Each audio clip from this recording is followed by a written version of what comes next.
welcome back to Real Reviews. This is Cody Williams, and we are here to talk about the movie Thor: Love and Thunder. It is the newest addition to the Marvel Cinematic Universe that further expands the many adventures of Thor and his friends after the events of Avengers Endgame.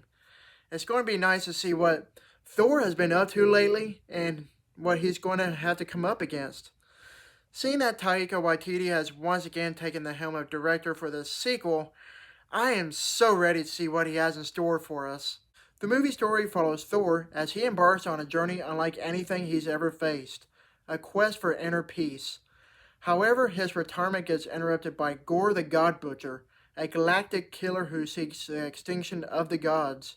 To combat the threat, Thor enlists the help of Valkyrie, Korg, and ex-girlfriend Jane Foster, who, to his surprise, inexplicably, wields his magical hammer, Mjolnir.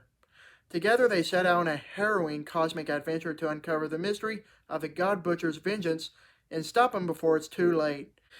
I have to say, that was quite the adventure. First off, this is probably one of the better films out of this current phase of the Marvel Cinematic Universe. You can probably guess already that Spider-Man No Way Home is at the number one spot for me.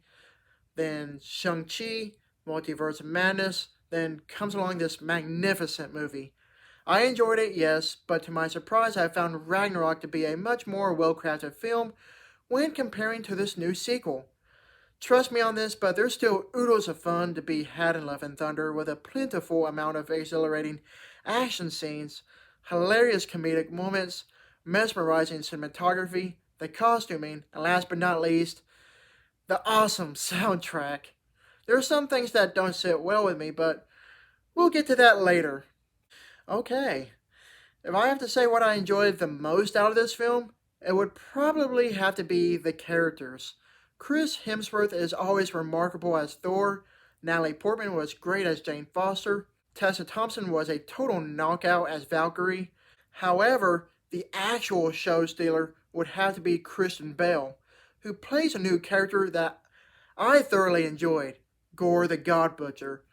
Out of all the villains in the MCU, Gorr the God Butcher is definitely a favorite. He's a villain that can be sympathized with, in a sense, but he is formidably terrifying.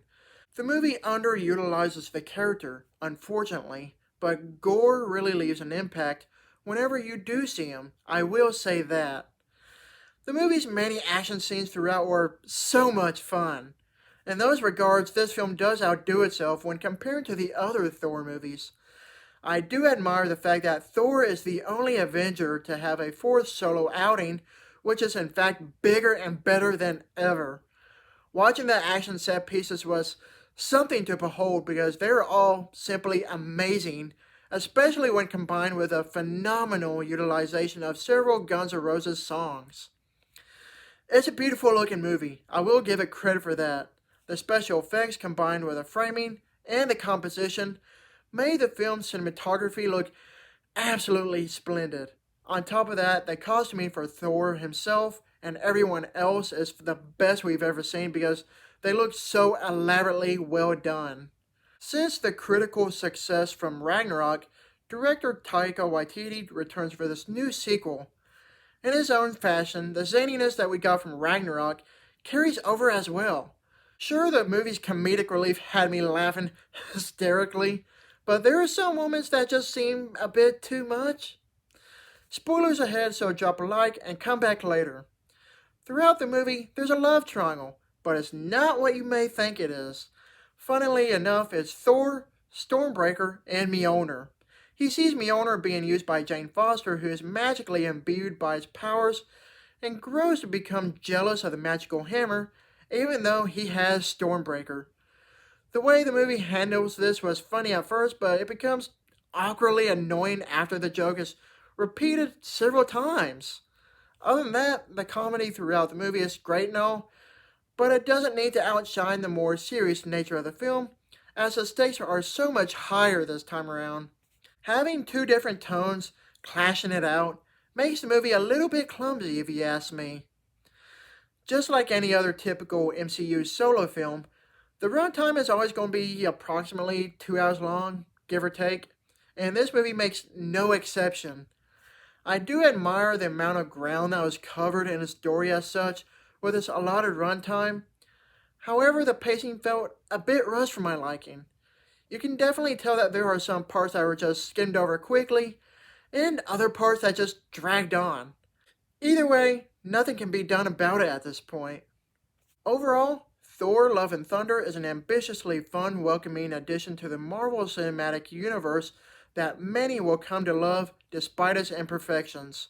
Just like any other MCU movie, there is a total of 2 post-credit scenes, so make sure to stick around after the movie's over. Sure, the movie's great, but there is definitely room for improvement. I give this movie a B+. Thank you for watching, and don't forget to like and subscribe to my channel to keep up with my real reviews.